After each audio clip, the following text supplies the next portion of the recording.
Pues muy buenos días a todos. Les agradecemos muchísimo que se hayan conectado a nuestra conferencia de prensa. El día de hoy les presentaremos nuestras cifras de vida y de gastos médicos sobre COVID-19 y después tendremos nuestra sesión de preguntas, ¿no? Tiene la palabra Edgar Caram. Adelante. Hola, hola, muy buenos días tengan todos. Muchas gracias por acompañarnos. Si me pueden hacer el favor de ponerme la presentación.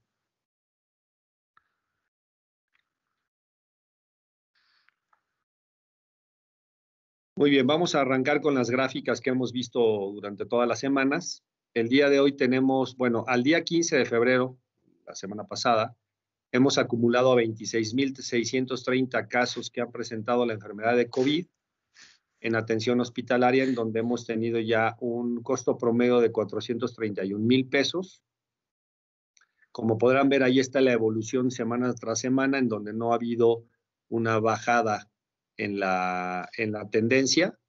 Tenemos, lamentablemente, en la gráfica del lado derecho, de los 26,630 casos, hemos registrado 1,559 personas que lamentablemente perdieron la vida. La que sigue, por favor. Ese es el mapa de la República Mexicana. Estadísticamente se comporta igual que las últimas semanas, en donde 6 de cada 10 casos se registran en la Ciudad de México, el Estado de México, Nuevo León y Jalisco. Y como también lo dije la semana pasada, pues la mayor concentración de casos de enfermedad está en el norte del país y así menos en el sur-sureste del país. La que sigue, por favor. En términos de las cifras que nos ha dado el gobierno federal, tenemos registrados 2,013,563 casos por COVID, de los cuales el 1.3 tienen un seguro. La tasa de letalidad en la población asegurada es del 6% y en general es del 8.7%. Y en el caso de la tasa de contagio, que es lo que más nos ha estado preocupando, porque no ha bajado el contagio, tenemos 279 personas de la población asegurada y más de, 1,598 personas por la población en general. Ya lo había dicho yo, lo que cuesta más o menos el gasto médico, en donde más de 560,000 familias al año sufren pues un quebranto por no contar con el seguro médico. La que sigue, por favor. Gracias. Esta es la gráfica en donde hemos mostrado las edades. Como podrán ver, el comportamiento pues ya es igual, ¿no? La mayor concentración está entre los 30 y los 59 años de edad, el 71% de los casos. Adelante. Y en términos de montos, pues la mayor concentración está en el volumen de personas que ha sido más atendido, que son las personas entre los 50 y los 59 años de edad, con el monto de 3,300 millones y así sucesivamente. Y también, como semana tras semana lo hemos dicho, cómo es la tasa de contagio en las personas que están en esos rangos de edad, en donde las personas mayores de 70 pues son las que tienen mayor tasa de contagio, son más vulnerables a ser contagiadas. Esto no quiere decir que son las que más contagian. Esto lo que quiere decir es que son las que más fácilmente pueden ser contagiadas por el COVID. En el caso de los 26,630 casos, pues los que acumulamos el porcentaje mayor somos los hombres, 18,268 casos, que del monto total, pues ocupamos la mayoría, más del 70%, y ya lo decía yo también durante la semana pasada, que el costo promedio por la atención del género masculino está ya cerca de los 500,000 pesos, y en el caso del género femenino está en los 290,000 pesos. La que sigue, por favor. Bueno, aquí está también la gráfica de los casos acumulados y en cada una de las semanas cómo se ve la distribución del tipo de atención médica que se ha tenido, siendo el internamiento hospitalario el mayor número de casos, casi 13,000 personas. Y así lo sigue el que, bueno, de alguna manera no está especificado, pero hay la gran mayoría o son ambulatorios o son atenciones en casa que requieren de alguna hospitalización. Y bueno, pues ahí está la gráfica, ¿no? Lo que es relevante es que mantenemos el costo medio de atención en los 430,000 pesos. ¿Qué sigue, por favor? Sobre las personas que lamentablemente perdieron la vida, esta es la distribución por rangos de edad. La gran mayoría está concentrados entre los 50 y 59 años de edad y así sucesivamente. Muy bien, muchas gracias. Le paso la palabra a Juan Patricio Riverol. Muchas gracias. Sí, muchas gracias, Edgar. Buenos días a todos. Con un gusto estar con ustedes esta mañana para compartirles la información que tenemos aquí en esta primera gráfica sobre cuál está siendo el impacto o cómo está traduciendo el impacto de esta pandemia en los seguros de vida. Y vemos cómo ya llevamos en esta pandemia 52,238 casos, con un monto promedio de suma asegurada de 227,000 pesos. La sumatoria nos da ya que vamos en un monto indemnizado de 11,838 pesos, representado por los 52,236 casos. Lamentablemente, pues, sí son muchos, y lamentablemente a nivel nacional sabemos que la cifra es muy relevante. La siguiente, por favor. Aquí tenemos en esta siguiente gráfica la distribución a lo largo de la geografía de nuestro país, y vemos cómo tenemos una concentración del 40% de los casos a nivel nacional se están registrando en la Ciudad de México, Estado de México, junto con el estado de Veracruz. El resto se distribuye más o menos en forma igual. De las 32,400 casos de personas entre los 50 y 69 años, eso representa el 62% de los muy lamentables fallecimientos. Esto está claramente, la curva, lo podemos ver aquí, en esta gráfica está muy cargada a las edades más avanzadas. La siguiente, por favor. Aquí tenemos por género, en donde se sigue manteniendo esta misma distribución de que prácticamente el 70% de los casos afectan a hombres y el 30% a mujeres, tanto en el número de casos como en el monto indemnizado. La siguiente, por favor. Hasta aquí es la información del seguro de vida, y yo quisiera pasarle la palabra ahora a nuestra directora general, Norma Alicia Rosas, para que nos haga un comentario sobre pues, cuál está siendo la evolución de esta pandemia con respecto a otros eventos catastróficos que hemos tenido. Muchas gracias y estamos a sus órdenes para alguna pregunta, aclaración. Buen día. Sí, muchísimas gracias. Muy buenos días a todos. Como ya desde la semana pasada lo anticipábamos, ya les habíamos comentado que COVID está entre las 10 catástrofes más importantes de la industria, pero si recuerdan, la semana pasada todavía ocupaba el lugar número 5. En esta ocasión, pues ya vemos que se ha movido a la posición 4, y dado que todos los siniestros contra los que estamos comparando, pues eran un evento que ocurría prácticamente en un solo día, y ya están cerrados, y la pandemia no, pues lo más probable es que sigamos viendo cómo se posiciona pues próximamente entre los terceros, segundos lugares. Esto dependerá ya mucho de cómo sigue evolucionando la pandemia.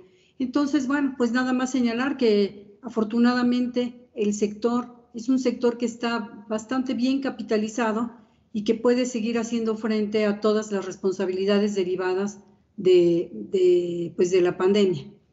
Eso es lo que a mí me gustaría comentar. Muchísimas gracias. Bien, muchas gracias. Muchas gracias, Norma, Edgar, Juan. Voy a leer tenemos una primera pregunta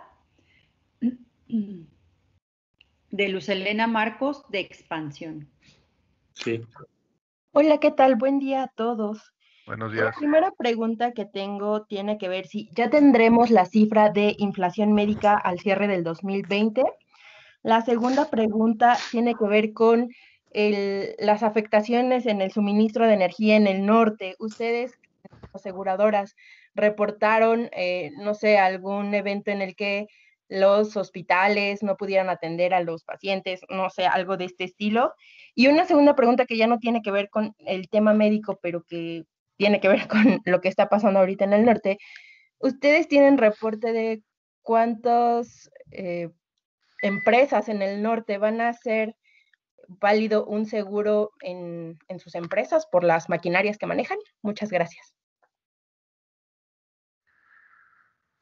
No, yo no tengo información no sé, de la inflación médica, si tenemos información, está por ahí Barreiros. Yo traía una cifra cercana al 18%, pero no la tengo en mente. Creo que está, sí, alrededor del 16, del 18% la inflación médica reportada. Eso es lo que te podemos decir. Y eso efectivamente pues encarece absolutamente, ¿no? Sí, seguro, no lo tiene. Norma. Nosotros habíamos hecho una estimación con las cifras con las que contábamos y efectivamente andan alrededor de este nivel. Era cercano al 16%, pero fue una estimación. Todavía no tenemos las cifras definitivas de inflación médica. Voy a ver si alguien de mi equipo nos lo pudiera proporcionar y en todo caso se los comento. A ver si ya la publicaron. Lo que sí es que no entendí sobre la última pregunta que nos hacías de las pólizas en la frontera norte. Si me pudieras dar un poco más de contexto, por favor. Sí, si las empresas, por ejemplo, las maquiladoras o estas que se han visto afectadas por las heladas, ya están, no sé si mostraron alguna afectación en estas maquinarias y por lo tanto ya hayan hecho válido algún seguro que tuvieran en la empresa. Yo creo, pero digo, habría que ver el seguro de cada una de esas empresas, porque pues, los seguros se pueden hacer, ahora sí que a la medida de las necesidades de cada asegurado. Es que la afectación a la industria mexicana ha sido por la falta de suministro, ya sea o de gas o de energía eléctrica, pero no viene por un daño directo a las instalaciones, digamos, de las empresas, de las industrias. Entonces, yo tengo la impresión de que eso no está considerado normalmente en los seguros. Pero pues, habría que ver el caso particular. Lo que sí es que en este momento, a nivel de la asociación, de la AMIS, no tenemos información por parte de las asociadas respecto digamos, a una afectación o indemnizaciones por estos daños o estos eventos que se están dando.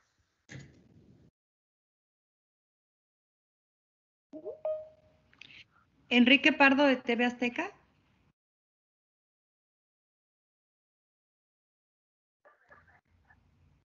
Buenos días. Buenos días. Buenos días. Pues viendo el avance, vamos, le estamos dando seguimiento a esto de la ocupación del lugar. Vemos que ya pues, ha avanzado muy rápido. Ahora que ya es el cuarto evento más importante, lo que me gustaría saber es si ahora ya están contemplando, digo, la semana pasada todavía se decía que estaba próximo a ocupar entre el cuarto y el tercero, que en este caso es el huracán Odil. Pues me imagino que pues ahora ya están previendo incluso que pueda alcanzar próximamente hasta el segundo lugar. Quisiera saber si tienen esa estimación y en cuánto tiempo podríamos estar en ese escenario. Muchas gracias. Mira, realmente aquí depende mucho ya de la evolución que va teniendo la propia pandemia. Lo que sí hemos estado revisando a nivel sector es que todavía hay un número muy importante de atraso o de rezago con el que las personas están haciendo las reclamaciones, particularmente en los seguros de vida.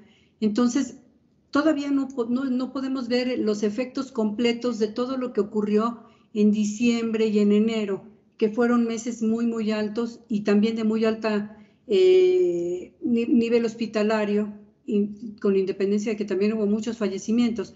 Entonces, dependerá también de qué tan rápido nos sigan reclamando para que pueda posicionarse. Al paso que vamos, bueno, la semana pasada no se preveía que fuera en una sola semana que pasara del nivel 5 al 4. Entonces, lo más probable es que ya para el cierre de marzo estuviéramos viendo pues que está alcanzando o posicionándose entre el segundo y primer lugar. Pero ya aquí dependemos mucho de la velocidad de presentar las reclamaciones. Y si quieres, yo te complemento. Cuando hablamos de que estamos a 100 millones de dólares, sí, más o menos 105 millones de dólares de distancia de ocupar el segundo lugar, pues con la evolución que hemos visto de los reclamos, en donde acabamos de anunciar tanto Juan Patricio como yo, en mi caso, te hablamos de un acumulado de una semana contra otra semana de casi 600 millones de pesos en gasto médico. Y en el caso de vida, para que tengas mayor precisión, casi 500 millones de pesos, estamos hablando de casi 1.100 millones de pesos, 1.200 millones de pesos, ¿no? Pues si dividimos esa cantidad son 20,000 millones de pesos, si lo ponemos los 100 millones de dólares en pesos. Entonces ahí sí podríamos sacar una estimación que en los siguientes 3 meses estaríamos en el segundo lugar, ¿no? Entonces, sí, lamentablemente esto no ha disminuido el contagio, no han disminuido los fallecimientos, y pues a esta velocidad pues es cuestión de hacer esa aritmética y sacar los datos porque la tendencia es como muy constante, ¿no? Eso es lo que te podemos decir sobre tu pregunta. Ya después, hacia el final de la conferencia, yo quisiera hacer algunas recomendaciones porque aún si no nos seguimos guardando, pues va a ser muy complicado detener eso. Vale, muchas gracias. Al contrario. Voy a leer una pregunta de Ernesto Gloria de Enfoque Noticias. Inició el proceso de vacunación. ¿Qué calificación le otorgan a un par de días de iniciado? ¿Se confirma su postura de falta de capacidad logística que señalaban la semana pasada? Y saber si han avanzado las pláticas con la autoridad respecto a la participación del sector privado en el proceso. Sí, bueno, el proceso de vacunación, por lo que sabemos, que realmente llevamos 2 o 3 días de haber iniciado ese proceso en diferentes partes del país, pues es que va avanzando, se van haciendo ajustes, pero estamos hablando ahorita de una cantidad relativamente pequeña de dosis o de vacunas. Sí tenemos, yo creo que sí habría que hacer una muy buena digamos, estimación de qué es lo que implicaría el esfuerzo que se requiere llevar a cabo para aplicar 15, 20 millones de vacunas en un momento dado, al mismo tiempo, o en una forma muy ágil, muy rápida. Y el sector privado estamos abiertos y se le ha ratificado al gobierno federal la disposición de ayudar en todo lo que se pueda. El CCE sí sabemos que ha ido avanzando, por lo que sabemos, bueno, por parte del CCE, lo que nos han confirmado es que las pláticas están siendo concentradas con el Seguro Social, con el director general, el licenciado Zoé Robledo, y entonces, bueno, pues ahí está la propuesta, se está viendo, se está analizando para un poco preparando el campo para cuando lleguen, que van a llegar aparentemente finales de marzo, abril, por allí, una cantidad muy importante de vacunas, que aparentemente, por lo que se dice, están hablando de 15, 20 millones de vacunas. Entonces, sí se está en eso, pero todavía no se tiene nada completamente, digamos, definido.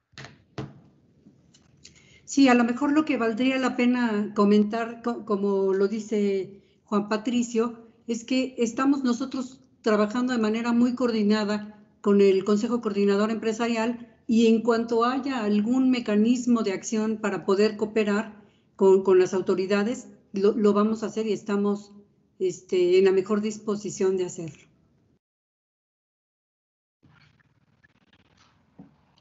Gracias. Antonio Hernández, del Universal. Buenos días, ¿me escuchan? Sí. Dos preguntas. La primera, ya esta tendencia que ha tenido el crecimiento, el impacto por COVID y que muy probablemente se posicione en el segundo lugar a finales del trimestre. Si bien ya nos decía Norma Alicia que el sector está bien capitalizado, pero existe la posibilidad de que aseguradoras más pequeñas, dado el impacto, el crecimiento tan fuerte del costo de la enfermedad, decidan ya no ofrecer la cobertura por COVID. Al final de cuentas, pues son libres de, según sus consideraciones financieras, hacer el análisis. ¿Es factible que podamos ver un escenario donde algunas aseguradoras pues decidan ya no, siendo una enfermedad tan cara como hemos estado viendo hacia ahorita? Y la segunda pregunta es, entonces, si bien ustedes traen una semana o hasta 2 de retraso en los reportes, aún no se ve una disminución, sobre todo en la saturación de hospitales y todo lo que esto implica. Quiero entender eso. Muchas gracias. Si me permiten, podría yo comentar con respecto a las compañías pequeñas y en general en todas las compañías del sector. Yo no creo que vaya a haber una situación en la que digan yo ya no voy a cubrir COVID o yo ya no voy a cubrir los efectos de la pandemia. Lo que sí te podría decir es que ya pasó prácticamente un año de que comenzamos con esta situación, y también a lo largo de este periodo las compañías pues que estuvieron absorbiendo en primera instancia pues todos estos pagos, muchas de ellas con capital. Yo les mencionaba que tenemos 3.1 veces el capital legal exigido. Entonces, la gran mayoría de las compañías pueden seguir ofreciéndolo. Pero también lo que valdría la pena señalar es que conforme va pasando el tiempo, pues también con base en la experiencia y en lo que ha sido la frecuencia y la severidad que han enfrentado las propias empresas, también vienen ajustando precios. Entonces, no es algo que necesariamente vaya a incidir directamente en el capital, como fueron los primeros meses. Se han venido ajustando de alguna manera las tarifas para que también puedan seguir ofreciendo esta cobertura.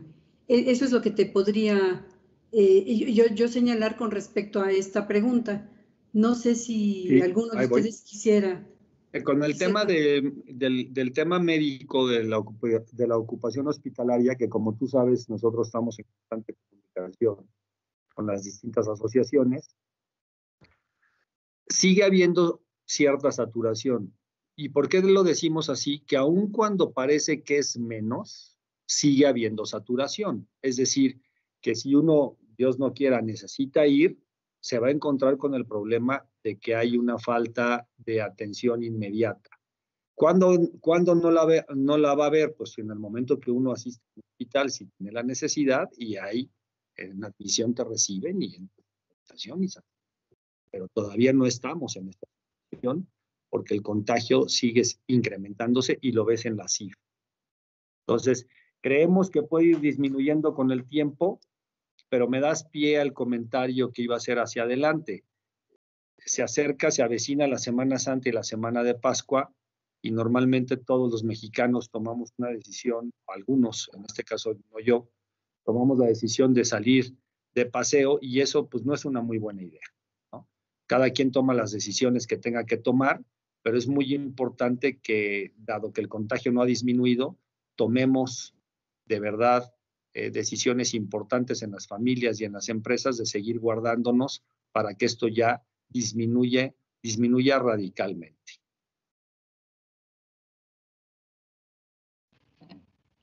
Gracias, Edgar. Viridiana Mendoza de Forbes. ¿Nos escuchas, Viridiana? Hola, sí, buenos días todavía. Muchas gracias. Quería preguntarles acerca de la brecha que existe entre el costo de atención que se está reportando para pacientes hombres contra mujeres, que es muy elevada en comparación. ¿Ahí tendrán algún otro dato sobre si los hombres presentan más intubaciones, por ejemplo, o cuáles son como las complicaciones que se están presentando más en hombres que en mujeres?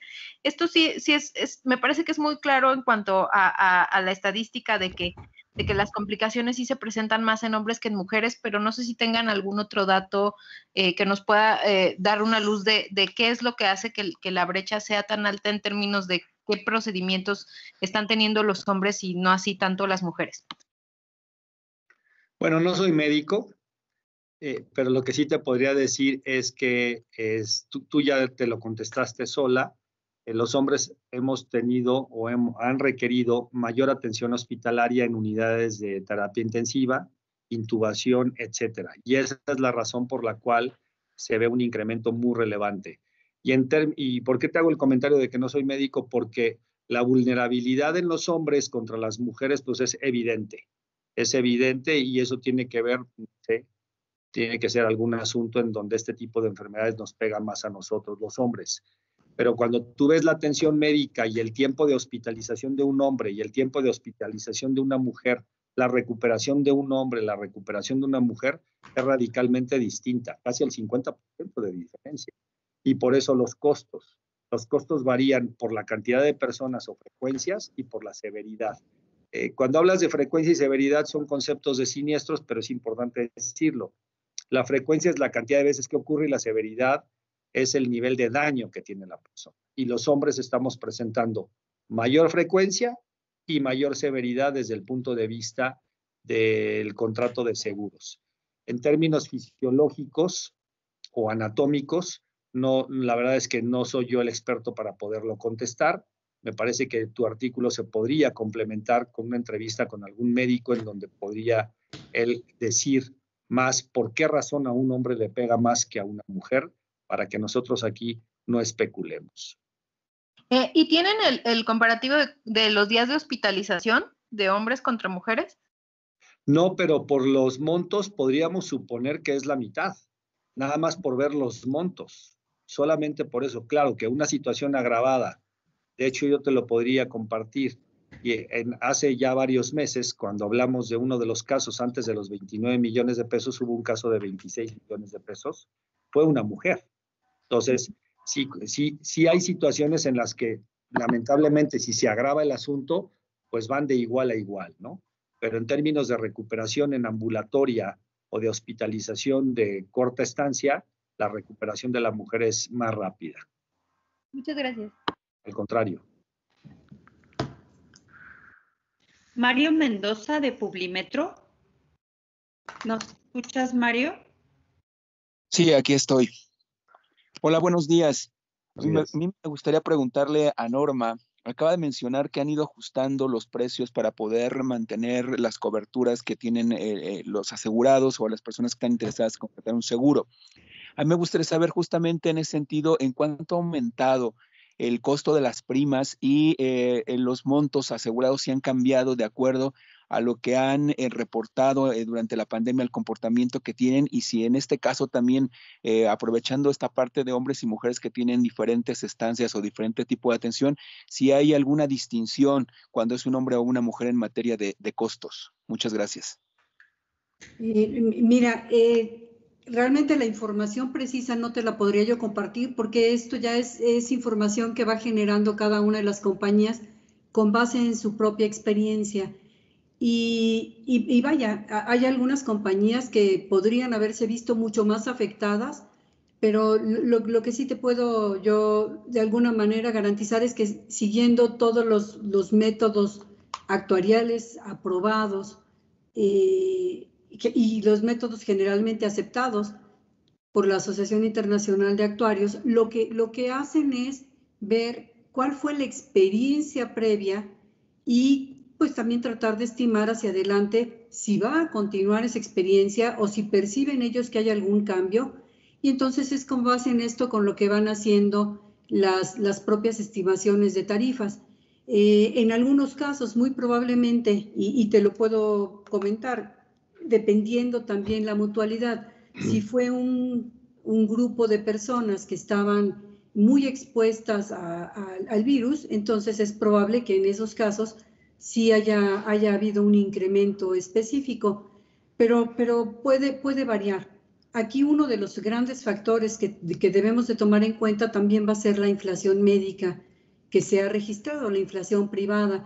el costo de hospitalizaciones, medicamentos, etcétera. Entonces, en función de eso, ya cada compañía irá ajustando sus tarifas. No, por el momento no tenemos esta información precisa, pero bueno, pues son los factores que yo te podría decir que van a incidir en el incremento.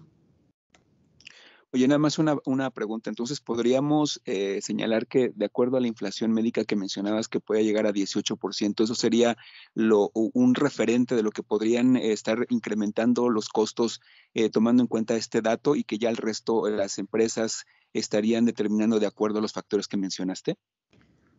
Podríamos decir, perdón, Edgar, querías comentar. Sí. Si quieres te ayudo en esa. Sí.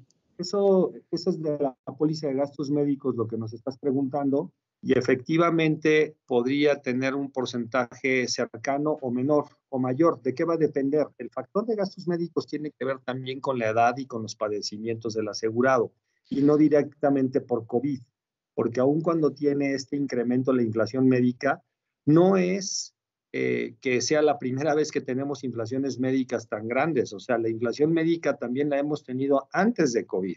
Y por esa razón, en el sector asegurador siempre hemos estado preocupados porque pues haya cierto equilibrio en los gastos médicos y en la hospitalización, porque luego no alcanza para que las personas puedan adquirir una póliza de gastos médicos.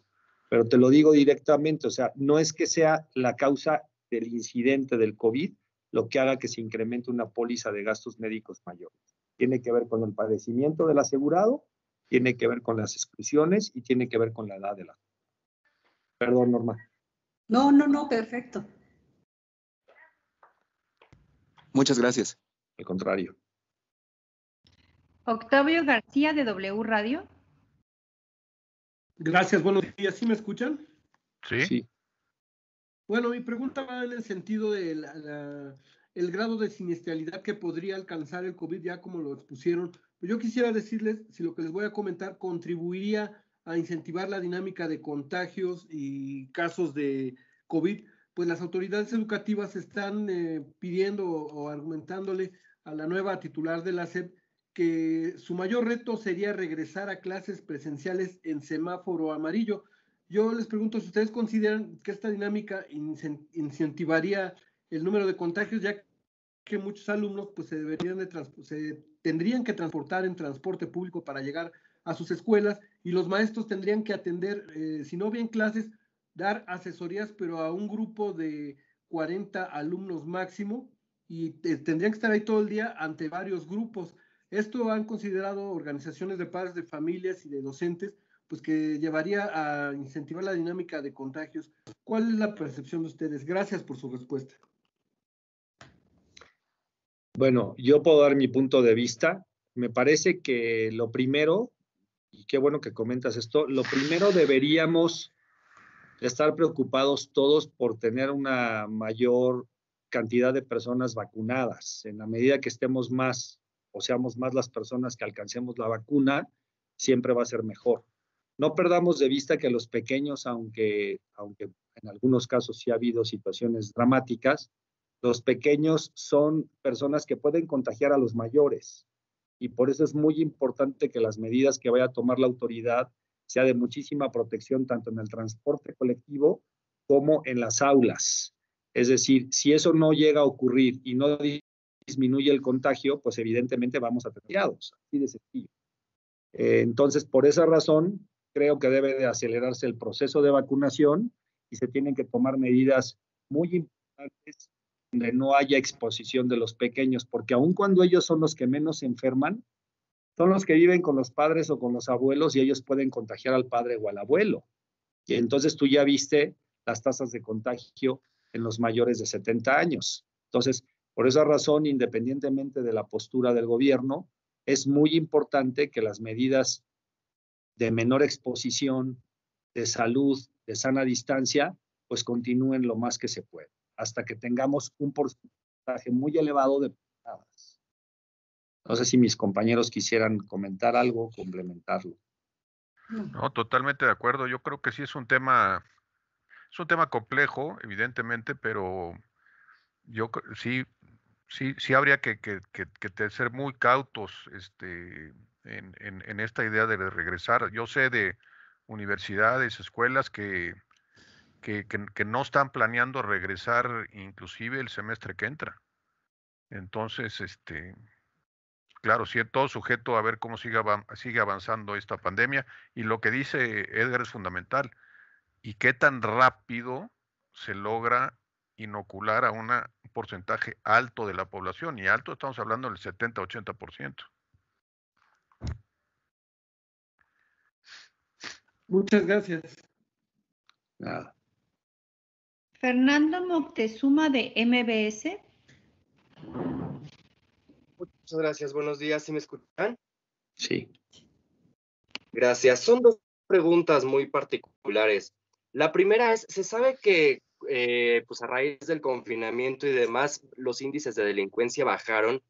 Entonces, con esto en mente, si se ha compensado, por llamarlo de alguna manera, el gasto por COVID contra pues lo que se ha asegurado por robo o por otras causas. Esa es una primera pregunta. Y la segunda sería, del global de seguros de vida que se ha gastado o pagado, ¿qué tanto por ciento es por COVID y qué tanto por ciento es por otras causas? Muchas gracias.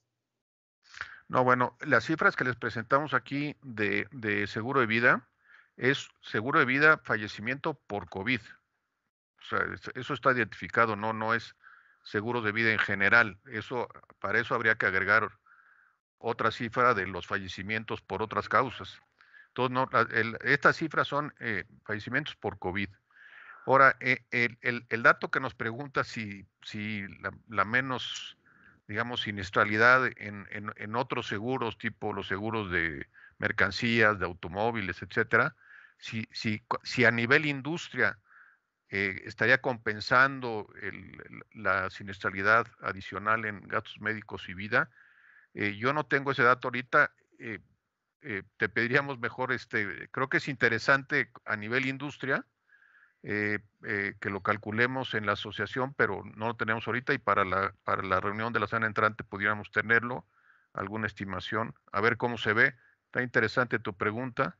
Pero hay que tomar en cuenta que eso sería a nivel industria, porque ya si lo ves a nivel aseguradora, pues hay aseguradoras que están especializadas en temas de seguros de personas, de vida, gastos médicos, y que no tienen, digamos, la compensación en otros ramos como los de mercancías o autos, otras que sí, otras que están especializadas solamente en automóviles. Entonces, está interesante la pregunta, pero la respuesta creo que no la tenemos ahorita, ¿verdad, Norma?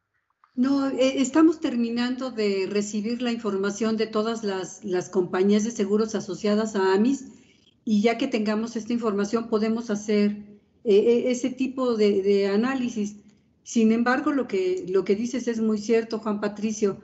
Las compañías que son multilínea o multirramos son aquellas que sí han podido compensar de alguna manera pues este costo, no es lo normal, pero bueno, así ocurre en las grandes empresas, donde hubo utilidades importantes en la parte tanto de automóviles como de daños, que compensaron las pérdidas que hubo en vida o en gastos médicos. Y como bien lo señalas, en las empresas que son especializadas en personas, pues ahí no se puede dar esta compensación. Pero yo quisiera complementar algo. Tuvimos hace muy poquito la conferencia de prensa de autos e indicamos que tuvimos una bajada en el tema de autos, del robo de autos a nivel nacional. Sin embargo, y te podemos hacer llegar la información, hay algunos municipios, alcaldías, municipios, alcaldías y ciudades, ¿sí?, en donde el índice de robo con violencia se incrementó. Entonces, a pesar de que hay una menor exposición, hay algunos sitios en donde el robo con violencia se incrementó. Entonces, más que darte una información muy precisa sobre la pregunta que nos estás haciendo, a menor exposición, pues menor robo. Pero en algunos casos el robo con violencia fue mayor a otros años en algunas alcaldías y municipios del país. Muchas gracias, Edgar. Nada. Toño Hernández tenía una duda adicional. Adelante, Toño. Sí, nada más era retomando el tema de la pregunta de Luz Helena de las heladas en el norte. Independientemente del impacto a las industrias por la falta de gas, no sé si ya se han tenido reportes en otros sectores que sí se cubran, como puede ser agro, los mismos reportes tienen que en Sinaloa fue un siniestro importante. No sé si en otros sectores más allá de la industria ya se están empezando a tener reportes de impacto por la situación del clima. Sin duda, Toño, pero todavía no traemos esa información aquí. O sea, ¿por qué razón? Bueno, porque estamos concentrados en la conferencia de prensa del COVID. Pero por supuesto que las compañías de seguros seguimos con nuestro trabajo normal y natural en este tipo de catástrofes, que es atender los daños por heladas, por huracanes, por terremotos, por lo que haga falta. Entonces, es información estadística que podríamos tener, pero que no traemos a la conferencia de prensa del COVID-19. Todas las compañías ya están atendiendo las peticiones de los clientes en términos de los daños que hayan sufrido por estas heladas. También en la agricultura, que como sabes son muy pocas compañías de seguros que atienden el ramo, pero seguramente ya están recibiendo los reclamos de sus asegurados.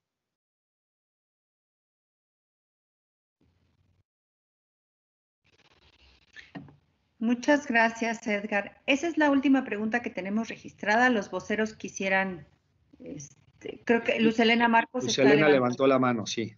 Ay, perdón, solamente preguntar, ¿ustedes tienen más o menos un calculado de cuánto podrían ser las quejas? ¿De qué? En el tema de las heladas en el norte. Las reclamaciones. Sí. Bueno, no traemos la cifra, pero evidentemente son cifras. Fíjate, Luz Helena, normalmente cuando ocurren este tipo de eventos, que son los habituales del sector asegurador, no las pandemias, los habituales terremotos, huracanes, ¿no? Normalmente damos información sobre el efecto que esto tuvo en la industria, pero ahorita en este momento sería muy aventurado de mi parte porque habría que ver cuáles fueron los estados afectados, las empresas que fueron afectadas y de esas empresas cuáles son las que tienen seguro de daños o algún otro tipo de seguros. Entonces sería muy aventurado, pero la información normalmente la tenemos en el sector asegurador. Entonces, pero si vamos a preparar esa información, la vamos a preparar, pero para una conferencia de prensa diferente al COVID-19. Y ahí sí María Luisa manda, ¿no? Ahí nos dirá ella en qué momento podemos hablar de esas cifras, ¿no? Claro. Bueno, pues es la última pregunta que teníamos registrada. ¿Quisieran hacer algún comentario final los voceros? No, pues solamente agradecerles su participación el día de hoy y confirmarles de que seguiremos informándoles la evolución de la pandemia.